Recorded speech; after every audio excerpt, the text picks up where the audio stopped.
Përshëndetje miq dhe mirë se erdhët në studion e emisionit Pa Gjurmë. Jemi live këtu në ekranin e Report TV, ku si çdo ditë dhe ditën e sotme do të jemi rreth një orë në transmetim dhe redaksia e emisionit Pa Gjurmë ka vendosur të sjellë një histori nga Kruja, por konkretisht nga fshati Shënmëri i Mamurasit. Bëhet fjalë për para shumë viteve, do të jemi në kërkim të Xhafer Tangut, një fëmijë i cili erdhi në jetë në vitin 1949 nga dy prindër, nga Hasan dhe Dife Tangu, ku fatkeqësisht nëna e tij, zonja Dife Tangu, ndroi jetë kur ai ishte vetëm 2 vjeç. Për shkak të kushteve jo fort të mira, fëmia përfundoi në jetimore. Edhe pse babai i tij u kujdes për disa vite, më pas dyshohet se u birësua dhe nuk u mor vesh në cili qytet të Shqipërisë u birësua ai fëmijë. Dhe pse kanë kaluar shumë vite, nuk janë pak, janë 77 vite, familja Tangu është në kërkim të Xhaferit, edhe pse motrat, vëllezërit janë më të mëdhenj se ai, pasi Xhaferi ishte fëmia i vogël dhe më pas nëna e tij vdiq, janë niprit mbesat që sot kërkojnë të njohin gjakun e tyre dhe pikërisht të njohin dajën Xhafer Tangu, që e theksoi erdhi në jetë në vitin 1949 në Spitalin e Krujës dhe sot i bie jetë 77 vjeç. Sot me mua në studio për të rrëfyer këtë histori dhe është në kërkim të dajës, është nipi i tij, Alfred Haxhiu, dhe menjëherë dua ta përshëndes. Përshëndetje dhe mirë se erdhe. Përshëndetje Odeta. Alfred, këtë histori e ke mësuar besoj nga nëna. Po, këtë histori e kena mësu prej nënës, dytërmisht, se ajo... Ju kishit lindur sigurisht në atë kohë kur... Edhe prej asaj na tregoi historinë kështu kështu. Edhe tham pse mos ta kërkojmë, tham vazhdojmë kërkimet, pse mos ta njohim rreth tonë, gjakun e nënës. Dhe më vjen mirë që sot nipi i tij ka ardhur në këtë studio, sigurisht në emër të nënës tënde, sa daja dhe teze keni? Nëna ime faktikisht nuk ka vëlla vetin. Ata kishte, ka vetëm një motër për nënë e për babë. S'ka vetëm një motër ka nëna ime. Pra, nëna juaj ka vllajin Xhaferin dhe një motër tjetër. Një motër. Dhe më pas, me sa po kuptoj unë, gjyshi u martua dhe ka motra dhe vëllezër nga martesa e dytë. Nuk ka. Nuk ka. Ja, nuk ka. Pra, ishte vllai vetëm Xhaferi në atë familje. Të dyja motrat, edhe nëna juaj, edhe tezja, të dyja besoj janë në kërkim. Të dyja janë në kërkim të vllajt vet. E qartë, dua ta them për publikun, ndoshta bashkimi do bëhet keq. Bashkimi është djali i tezës. Bashkimi është djali i tezës time, po. Se 2 motra, më the. Edhe bashkimi ka ardhur, por për shkak të emocioneve vendosni mos të hynte në këtë studio dhe të ishit ju sot prezent, pra 2 niprit e Xhaferit kanë ardhur. Unë e bana prezent, domethënë, në rastin e dajës tim, pavarësisht se edhe bashkimi është në kërkim edhe gjithë, domethënë. Bashkimi ka telefonuar shumë herë dhe ka kërkuar që të organizohet ky program, por nuk e kishte, le të themi, jo kurajon, por emocionet e forta e detyruan të ri pas kuintave dhe sot kam ty, Alfred, për të marrë fyer këtë histori.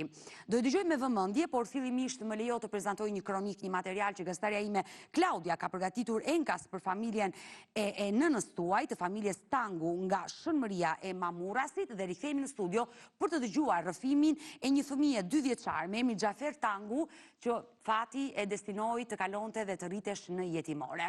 E ndjekim materialin dhe rikthehemi.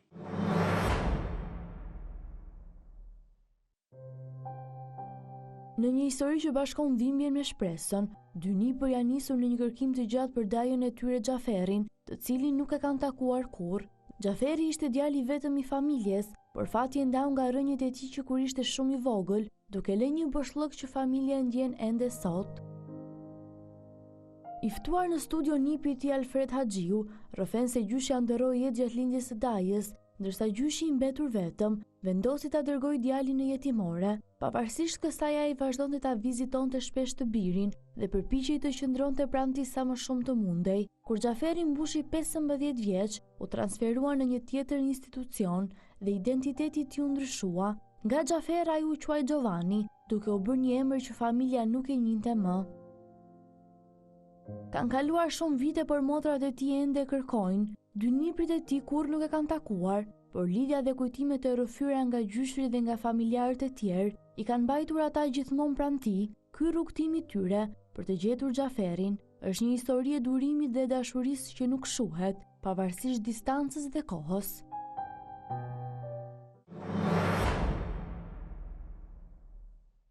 Kjo është historia që ne do të trajtojmë ditën e sotme, do të kthehemi 77 vite pas, do të ndalemi në Krujë, do të jemi në kërkim të Xhafer Tangut, një 77 vjeçar sot, i cili u rrit në jetimore, nuk dihet më pas në cilën familje u birësua, por gjaku i tij, familja e tij biologjike, rrënjtë e tij biologjike me mbiemrin Tangu, gjithë jetën e kanë kërkuar dhe sot nipi i tij, Alfredi, ndodhet me mua në studio për ta rrëfyer këtë histori dhe padyshim për të kërkuar dajën e tij. I dashur Alfred, dua të ma tregosh historinë e dajës tënd, si e mësove, sa vjeç ke qenë kur nëna apo gjyshi ta rrëfyen që ke dhe një dajë që fatkeqësisht nuk u rrit në familjen tuaj? Mama ime faktikisht gjithmonë kishte atë brengën se e kam një vlla pas di ku e kam. Më fal që të pyes, nëna sa vjeç është sot? Mama 73 vjeçë. I bjet ke qenë 6 vjeçe nëna juaj kur Po, kur e mban mend. po. Shumë mirë historinë. E ama, domethënë i bie në ndaja ime Osmun, Gjyshja. gjyshja Osmun. E ndjera Edhe- dife. Edhe po, Difja Osmun dhe kishte djalin 2 vjeç. Pra, kur erdhi në jetë, le të themi, daja jot, ai ka qenë në shtëpi deri në moshën 2 vjeçare. Po. Dhe çfarë ndodhi me gjyshen? Osmun gjyshja e çon në spital, nga që s'kishte kush ta ushqen dhe kush ta ashtu, ja çon tek spitali fëmin. E mbante ke spitali. Ajo e sëmur mbante edhe djalin në spital. Edhe mas disa kosh, ajo përkesu edhe vdish Nga, gjyshja ime. nga se ndrojet sëmundjen apo nuk, Smonje e rand pa tjetër se që i mori jetë. i mori jetën, edhe nuk pati kush ta marrë fëmin, edhe e çon në shtëpi të fëmijës. Pra, gjyshi, zoti Hasan, i detyruar I nga detyru, domethënë ishte kushtet? detyru ta çojë nga kushtet se s'kishte kush, se 2 vajza tjera i kishte të vogla. e qartë. E kupta? Edhe s'kishte kush t'i dilte për zot atij fëmijë të vogël 2 vjeçare, u detyru nga kushtet. Ai jo se donte, po u detyru në kushtet atilla ta çonte në shtëpi të fëmijës. Që fëmija ti ishte më i sigurt. Po, do të thonë që fëmija ti ishte më i sigurt edhe Pra, ka qenë gjyshi që, le të themi, është marrë me dokumenta dhe ka dorëzuar fëmijën jetimore, gjyshi e ka dorëzu me dokumenta me gjitha në shtëpinë e fëmijës. që i bje daja juaj, Xhaferi, ka lindur në 1949, 48 o 49 nuk jemi të sigur se Supozo se ka lindë në vitin 48. e 48. Se në vitin 50 ka është smor gjyshja në ndaja ime edhe ka ikë për Tiranë. Ajo hiku edhe s'u kthy. Dhe pas, do më thënë që i ka qenë 2 vjeç, në vitin 1951 gjyshja juaj ka ndruar jetë dhe në 51-shin gjyshi e ka dorëzuar djalin në jetimore. Kështu i bie llogaria. Po. Dhe ju ka treguar ose keni informacion në cilën jetimore e dorëzoi në Tiranë, në Shkodër, pak a shumë Shkodra ju ka nga zona e Jo, Krujit. fillimisht sepse gjyshja ishte në spital në Tiranë, aty ku ndroi jetë, edhe fëmija ka shkuar në shtëpinë e fëmijës në Tiranë. Do me thënë, gjyshja juaj e ndjera kuro është në kryeqytet në spital, Po. dhe momenti që ka ndruar jetë, gjyshi ka bërë letra dhe ka kërkuar ndihmë në spitali dhe ka lënë fëmijën në spital. Ka kërkuar ndihmë nga spitali dhe i kanë bërë letra dhe fëmija ka shkuar në shtëpi të fëmijës në Tiranë. Në Tiranë, dhe bëjt fjalë në cili spital, nëse ju keni informacion se ku ka qenë gjyshja e shtruar? Po, si mas të gojdhane të thanë, si më ka thanë mama mu, ke shtëpi e fëmijës Zyber Allulli, asi e ka ajo shtëpi e fëmijës. Zyber Allulli.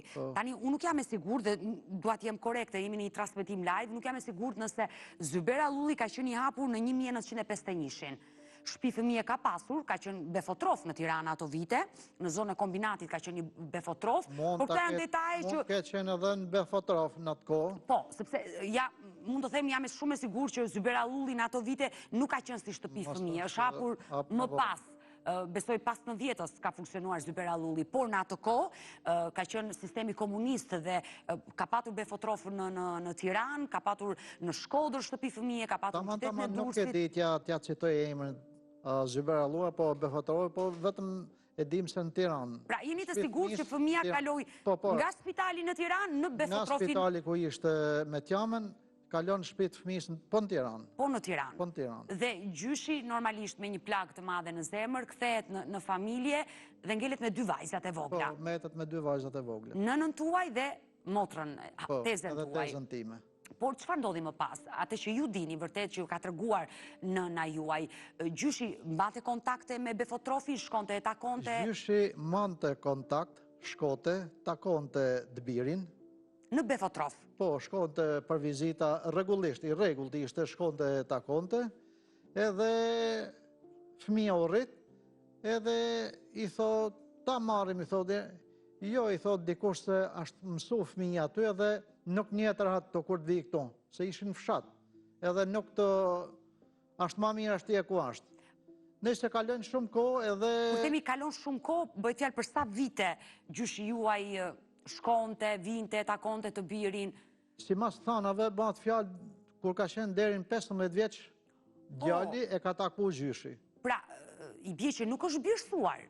Deri në 15 vjeç jo. Deri në moshën, sepse nëse kalon moshën 15 vjeç, ndoshta edhe nuk birësohesh, nuk mund të kesh kurrë një familje dhe shteti edhe atëherë edhe sot fëmijët të cilët nuk kanë mundësinë fatkeqësisht të kenë një familje birësuese, nuk mund të birësohen, deri në moshën 18 vjeç shteti kujdeset për ta dhe më pas, sidomos në kohën e komunizmit, pas moshës 18 vjeç shteti i shkollonte, ju gjente një punë, ju jepte një shtëpi në kohën e komunizmit dhe birësuar. Deri sikur mbas dhanave, sikur trego mama ime, thot kur ka mosh 15 vjeç, i kanë dërgu telegram se hajde takoj e djalin, se do hik për Shkodër. Dil në Mamuras dhe tako që unin se do shkoj për Shkodër. Dhe kjo që thuaj ti ka shumë logjik.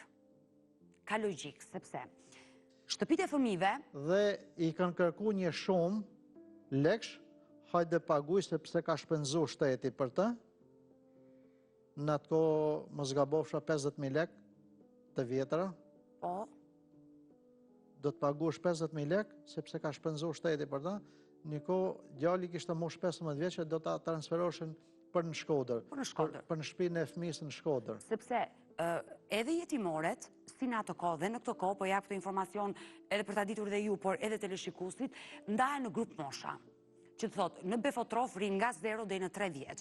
Pastaj kalojnë në shtëpinë e fëmijës, që është 3 deri në 10 vjeç. Pastaj nga 10 deri në 15 është shtëpi fëmijë tjetër dhe nga 15 deri në 18 ata kalojnë në një grup tjetër mosh, në një tjetër jetimore. Dhe në Shkodër, në ato vite, vazhdon dhe sot e kësaj dite, është qyteti, themi Shkodra dhe Saranda, mos gabojnë informacione, janë dy qytete që kanë shtëpitë e fëmijëve deri në moshën 18 vjeç. Për shembull Tirana i ka deri diku në moshën 10 vjeç dhe më pas i shpërndan nëpër qytete. Dhe ka logjik kjo që po më tregon që deri në moshën 15 vjeç ai ka jetuar në Tiranë, babait i kanë kërkuar të bëjë një pagesë dhe kjo është e kuptueshme. Fëmijë me një prindër gjallë pagoni detyrim, le të themi mujor, i vogël, babai apo nëna, në rastin tuaj ka qenë gjyshi, që do të pagonte shtetit, sepse ai ishte gjallë, por e kishte lënë për më mirë në institucion. Por çfarë ndodhi më pas? Sepse që nga një histori që ka goxha detaje dhe informacione dhe uroj që deri në fund të kesh më shumë informacione dhe ne ta kemi më të lehtë të arrijmë në gjurmët e tij. Kur kanë hikë në Tiranë për ta taku, për ta vizitu, dajin tim, gjyshim, bashkë me... Por, më falë, duhet të ndërpres për të më treguar se çfarë ndodhi në 1964, kur daja juaj ishte 15 vjeç dhe gjyshi e takoi dhe mund të ketë qenë takimi i fundit, vetëm pas pak do ma tregosh, sepse më njofton regjia, më duhet bëj një shkëputje për të kaluar tek një këshill mjekësore dhe rikthehemi sërish të live dashurmiq për të vazhduar me historinë e familjes Tangu nga Mamurasi, ku nipi i Xhafer Tangu ndodhet me mua në studio, po e tregon historinë e dajes së tij dhe është në kërkim për të mësuar të vërtetën çfarë ndodhi me fatin e tij, ku e vazhdoja i jetën. Jemi rikthyer sërish bashkë live dashurmiq, po flasim për një histori që na ka kthyer 7 vite pas, në vitin 1948, ku familja Tangu fatkeqësisht konkretisht zoti Hasani i ndjeri, se gjyshi është larguar nga kjo jetë, besoj për shkak të moshës. Bashortja i vdiq dhe u detyruar që djalin 2 vjeçar në ato kohë që i vendosi emri Xhafer ta dorëzonte në jetimore. Alfred, ndalemi te viti 1964. Po eci me kohën që ju po më tregoni. Ka qenë viti 1964, prafërsisht, kur daja juaj ishte 15 vjeç dhe gjyshi shkoi në Tiranë se e thërritën institucioni. Po, kishte ba takim të rregullt, gjithmonë. Nga momenti që e kishte lënë 2 vjeç dhe deri në atë moshë kishin takim. Vazhdimisht për vizita. Po. Konte, rrinte me të, dilte, edhe vjen një periudhë kohë, shkon edhe daja i dajës tim bashkë me gjyshin. Po. Për të taku djalin. Me baxhanakun e tij bie. Jo. Gjyshi? Gjyshi me dajen e djalit. Jo Bajanaku. Kunati? Po. Po, okej, e nga të rova Po, unë. Me kunatin e vetë, po? Me kunatin vetë, edhe ku shkon, i kishin ndrua emrin. A, i është ndruar emrin në institucion? Ishte ndrua emri. Në moshën 15 vjeçare? Pak më përpara se 15 vjeç. Ky e merr vesh sepse i ka ndrua emrin, thot. Dhe nga Gjafer, Gjovan. Nga Gjaferi ja kishin vënë emrin Gjovan. Gjovan. Por pse ishte bërë ky ndrim emrin Nuk e di. në jetimore? Ta nuk arritëm ta mësojmë. Sepse ishte bërë ky ndrim. A mos dikush ka dash ta bjersoja, nuk e morëm. Nuk keni të sigurt. Ja, nuk kemi të dhëna. Por deri në këtë moshë, gjyshi juaj i merrte vajzat, nëna juaj kishte shkuar ndonjëherë për asnjëherë. Ja. Ajo fatkeqësisht së bashku me të motrën nuk e kishte takuar vllajin. Por në momentin që mësoi babai i Xhaferit, i Ndieri Hasani, që djalit i ishte ndryshuar emri, çfarë ndodhi më pas? Këto faktikisht shkojnë për ta marrë. Para se mosh 15 vjeç shkojnë për ta marrë. Dhe ta bashkonin në familje. Po. Bashkë me dajën e nanës time, shkojnë për ta marrë. Po. Dajën tim në institucion atje ku ishte. E qartë. E kupto? Edhe shkojnë atje, mësojnë se i ka ndrua emrin. Por djalin e thot nuk ka... Nuk është djalim. Nuk është djalim, i ka ndrua. I thot Daja. I thot Hasan, thot është djali jot, merre. Jo thot i ka ndrua emrin, po s'ka ne gjë se i ka ndrua emrin. Janë dokumentat, thot, sepse ja ka ndrua emrin. Edhe aty, dhe me thonë, lëkundët gjyshi. Pati dyshime dhe pikpyetje që pse ju ndryshua ky emër dhe a ishte... Edhe aty, mas me rrugë tjetër. Djali moshi 15 vjeç edhe i dërgoj një telegram, a e morëm telefon, nuk e dita, manë se... Në ato ko funksionon dhe me telegrame që dërgojshin. Po, me telegrame, zakonisht. Po? Edhe i thonë gjyshit, dile takoje qonin Mamura, se do hik për Shkodër, do transferohet. Edhe kuj faktikisht nuk doli, nuk e takoj. Nuk e takoj. Nuk e takoj. Dhe djali përfundoi në Shkodër dhe kështu shkëputën kontaktet. Si mas të gojdhanave, djali shkoj për Shkodër, sepse telegrami ishte një zgjyshit, dil Mamuras, e takoje se do hik për Shkodër. Do ndryshonte institucionin. Po, pa tjetër. Dhe ky ka qenë momenti i fundit, le të themi. Ai ka qenë momenti i fundit, dhe u shkëputën pas dhënat e fundit dhe s'kan pas më as i lidhe me ta. E qartë, që do të thotë logjikisht, duke të dëgjuar historinë, atë që mund jo imagjinoj, pa atë që mendoj unë, se si mund këtë vazhduar historia, gjithë duke bazuar edhe nga eksperienca me punën që bëj çdo ditë dhe duke u marrë me këtë histori. Në moshën 15 vjeçare ai ka kaluar nga Tirana në Shkodër, në jetimorin e Shkodrës, ku ka vazhduar aty shkollën, ka mbaruar gjimnazin, është kujdesur shtetin atë kohë, ka dhënë një shtëpi, një punë, mund të jetë martuar dhe ai mund të jetuar dhe në Shkodër. Pas viteve 90 nuk e dim nëse ka emigruar apo sepse mosha 15 vjeç është paksa delikate për të birsuar. Pra, ju arrini ta kuptoni që zakonisht njerëzit që birsojnë fëmijë. Ka moshë mund të birsohen. Ka, birsimi nuk ka një moshë, mund të birsohesh edhe 15 vjeç, absolutisht. Por zakonisht... Po deri në atë moshë kur është transferuar për në Shkodër, nuk ka qenë i birsuar. Po pra, prandaj po them, dhe prandaj unë dyshoj që ai ndoshta nuk është birsuar asnjëherë dhe është rritur në institucion dhe ka vazhduar jetën, mund të ketë krijuar familjen, është kujdesur shteti për të, sepse zakonisht kur një çift kërkon të birsojë një fëmijë, e birson 1 vjeç apo me muaj, apo maksimumi 2 vjeç, dhe nuk e birson 15 vjeç, sepse 15 vjeç është një moshë goxha e rritur. Dhe prandaj dhe unë dyshoj që ai nuk mund të jetë birsuar. Por është bërë ndonjëherë, le të themi, kërkim nga ana e familjes tuaj, sidomos ju niprit, që jeni më të rinj në moshë kur mësuat histori, dhe kur them kërkim, a keni shkuar në Shkodër për t'u interesuar apo jo? Jo, të them drejtën jo. Nuk keni bërë kërkime. Jo, vetëm këto vazhdojmë, thamë, kena ndjek edhe këtë emisionin edhe thamë... Ta bëni si denoncim për... Si dihet. Dhe bëtë shumë mirë që erdhët dhe e paraqitët të historikit, jo me shpresën që dhe ne do arrim të gjejmë Xhaferin. Shpresëm ta dim.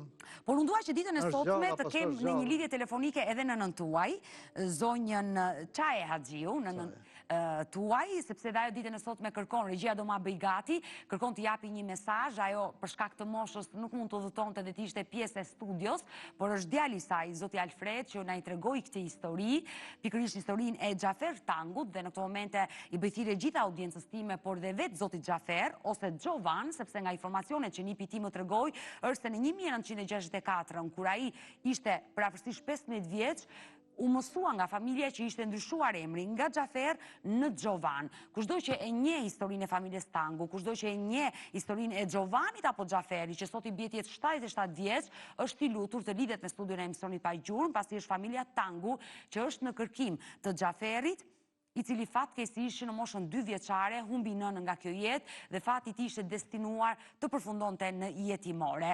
Kam në lidhje telefonike motrën e tij, zonjën Caje Haxhiu, dhe dua ta përshëndes. Përshëndetje. Faleminderit.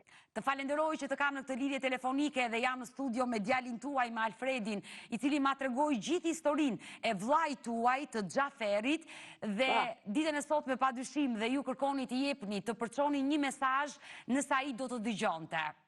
Faleminderit shumë për familjen tonë të rëshnet, e gëzuar vjetin e ri, e inshallah vjetin mbar për gjithë ju. Të lungoja, edhe unë të uroj vit të mbar dhe uroj që kjo 2026 të gëzoj zemrën tënde, të gjesh vllajin. Faleminderit shumë. E dashur, nëse ai do të dëgjonte, Urdhë. çfarë do i thoshe ti ditën e sotme vllait tënd, Xhaferit apo Gjovanit, se ne nuk jemi të sigurt edhe për emrin? Po, unë do t'i thosha Xhaferit ose Gjovanit, nuk do me të marë se ti në mos hërë edhe të kujtësh se ke gjatë, ke doja teze edhe motra një pa mesa. Unë të rëj i herë t'jetë gjallë për jetën e vetë, se kam kërku të një jetën edhe kam për të kërku sa t'jem gjallë. Unë në kur bje mramet me flet, i tham natë në mina Xhafer, në qoftë të si e gjallë. E i shala, a janë gjallë, unë nuk du me i prish punë, vetëm du me ditë, talë të njëj herë emnin, e të ma vej dorë më suk trahit tim, e t'ja pus fashën e aty vlej, si e ma ka ma nënën prehen, kur ka hikë më Tiranë më ushtronë spital, edhe nuk më kanë ardhë asë njëni atë ditë si kam po asë nënë asë vlama. Dhe mua sigurisht më vjen keq për historinë e familjes tuaj, se dhe ju keni qenë shumë e vogël kur keni humbur nga ky jetë nënën, keni qenë diku 6 vjeç dhe padyshim je ndarë dhe nga vllai që e kujton, le themi, imazhin e tij. Unë uroj dhe shpresoj që ai të jetë gjallë, të ndodhet diku, të na ndjeki dhe ta uroj me zemër që të bashkohesh sa më shpejt. Por do mbetemi në kontakt, e dashur Caje, dhe të falenderoj që të pata në këtë lidhje dhe të përqafoj nga Tirana. Edhe unë të pus shumë, e të uroj shnet, e jetë gjatë familjerisht, e shala 100 vjetë tjera, me gjithë sa ke. Faleminderit dhe të përshëndes. Mirë, Alfred, do duaj që ditën e sotme dhe ju të përsillit një mesazh për dajën tuaj, i cili duhet ta theksoj dhe për publikun. Është shumë e rëndësishme që kushdo që e njeh këtë histori mund të na ndihmojë me informacione dhe kushdo që është duke na ndjekur edhe mund të na kritikojë. Jeni gabime vitin. Duhet thënë që ne nuk jemi të sigurt. Ka lindur në 49-ën, në 48-ën. Po, dhe prandaj bëjmë thirrje nga studio që kushdo që e njeh këtë histori të Xhafer apo Gjovan Tangut, që ne dim nga informacioni që është 77 vjeç dhe deri në moshën 15 vjeç, 64 ai ka qenë jetimore në Tiranës dhe më pas ka kaluar në Shkodër. Kushdo që ka informacion është i lutur të lidhet me redaksinë e emisionit pa gjurmë, ku vazhdimisht i jap kontaktet. Kemi 2 numra në dispozicion, një numër fiks dhe një numër celular që ndodhet poshtë ekranit tuaj, por mund të na shkruani dhe në faqen tonë të Facebookut Pa Gjurmë Report TV. Alfred, do ta mbyll me një mesazh. Kush është mesazhi juaj gjithnjë për dajën që nuk e njeh, nëse ai do të dëgjonte? Për dajën që nuk e njoh dhe ai do të në qoftë se ai është gjallë, unë uroj të jetë gjallë. Unë kisha me thënë vetëm i uroj shnet dhe jetë në qoftë se ai jeto, edhe ne e kërkojmë, ne nuk do ma zgjon, vetëm urojmë të jetë mirë dhe e kërkojmë thjesht ta di se është gjaku jonë, gjaku i nënës tonë. Dhe ta di dhe ai që ka një familje të madhe. Ta di dhe ai se ka një familje të madhe, ka 2 motra, ka një premesa. Që mezi e prisni. Po mezi e presin. Dhe uroj që këtë 2026 t'ju gjej bashkë. Shumë faleminderit. Faleminderit Alfred që të pata në studio, ne do mbetemi bashkë në kontakt, e prezantuam për herë të parë këtë histori, do të nisim kërkimet dhe uroj që sa më shpejt arrijmë gjurmët e Xhafer Tangut dhe nëse ne do të telefonojmë, do të thotë që atë ditë së bashku me kushuririn tënd bashkimin, por jo vetëm, edhe nënën duam t'ju kemi këtu në studio. Më qoftë se është e mundshme nga ana shëndetësore e do të jetë. E uroj të ke surpriza të bukura në këtë 2026, sa më shumë në studion e emisionit Pa Gjurmë. Të falenderoj. Shumë faleminderit. historinë e fundit, do të jemi në kërkim të 35 vjeçares nga Elbasani me emrin Floresha Pengu, e cila fatkeqësisht ka humbur kontaktet me familjarët e saj në 22 tetor të vitit kaluar nga Italia. 35 vjeçaria jetonte me 2 vajzat me bashortin në Itali prej 2 vitesh, por fatkeqësisht mëngjesin e 22 tetorit a e doli për të shkuar në punë dhe nuk u kthye më. Ka dërguar vetëm një mesazh bashortit të saj, një mesazh, le të themi, ku kjo nën ka dashur të bëj vetvrasje. Nga atë moment pas atij mesazhi ajo mbyll celularin dhe nuk gjendet asnjë gjurmë e 35 vjeçares. Një histori që është trajtuar gjatë në studion e emisionit pa gjurmë, ku dhe familja e saj, vllai, nëna jetojnë në Itali, kanë bërë denoncim në polici. Mediat italiane po flasin shumë për këtë histori, por deri në këtë moment që flasim ende nuk është gjetur asnjë gjurmë me Floresha Pengu, dhe pse mendohet më e keqja e mundshme, shumë polumbar në lumin që kalon në qytetin ku ajo ka jetuar, kanë bërë kërkime por nuk kanë gjetur asgjë për Floresha Pengun. Por kush është historia dhe çfarë dyshon familja e saj, ndjekim të material dhe rikthehemi.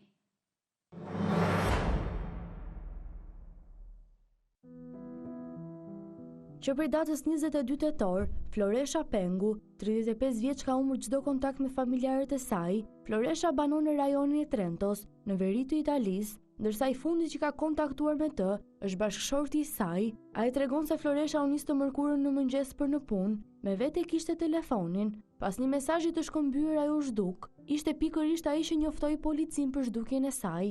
Ajo po kalonte një periudhë ndryshimi, por asgjë serioze, nuk ishte e trishtuar, nuk ishte në depresion, po jetonte jetën e saj si një grua dhe nën, me sfidat e përditshme, me të cilat përballemi të gjithë. Kjo është arsyeja pse zhdukja e saj nuk ka kuptim. Na ndihmoni ta gjejmë. Ky është apeli i familjarëve të Floreshës në media, të cilët kërkojnë ndihmë për gjetjen e saj. I vllai Floreshës jeton gjithashtu në Itali, në Perugia. Ai tregon se në bisedat e fundit të shkëmbyera me motrën e tij, ajo i kishte treguar për periudhën e vështirë që po kalon në jetë, por shton se asgjë nuk ishte dukur ai serioze.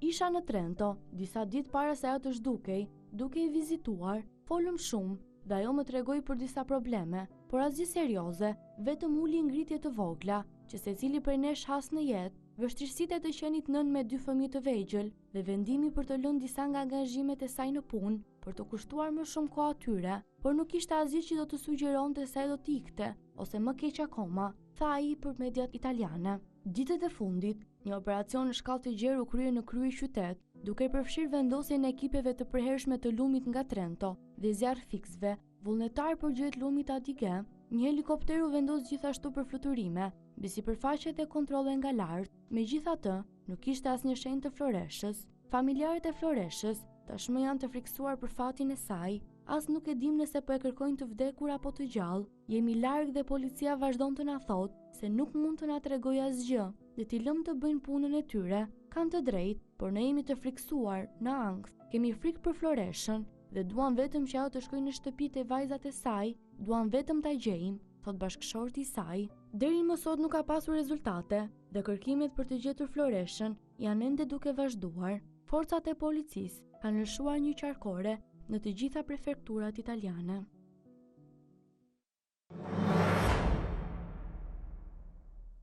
Kjo është historia e Floresha Pengu, dashur miq, u bë thirrje edhe për këtë 35 vjeçare nga Elbasani, e cila jetonte prej 2 vitesh me familjen e saj në Itali dhe ka humbur kontaktet në 22 tetor të vitit kaluar. Kushdo që ka informacion është i lutur, qoftë anonim, të lidhet me studion e emisionit pa gjurmë, vazhdimisht i jap kontaktet tona. Ne kemi 2 numra në dispozicion, një numër fiks dhe një numër celular që ndodhet poshtë ekranit tuaj, por ju mund të na shkruani dhe në faqen tonë të Facebookut Pa Gjurmë Report TV. Me historinë dhe humbjen e Floresha Pengut ne kemi ardhur në fund edhe përmes ditën e sotme. Unë ju falenderoj që ndrohet me mua deri në fund të programit. Takohemi nesër. Mirupafshim.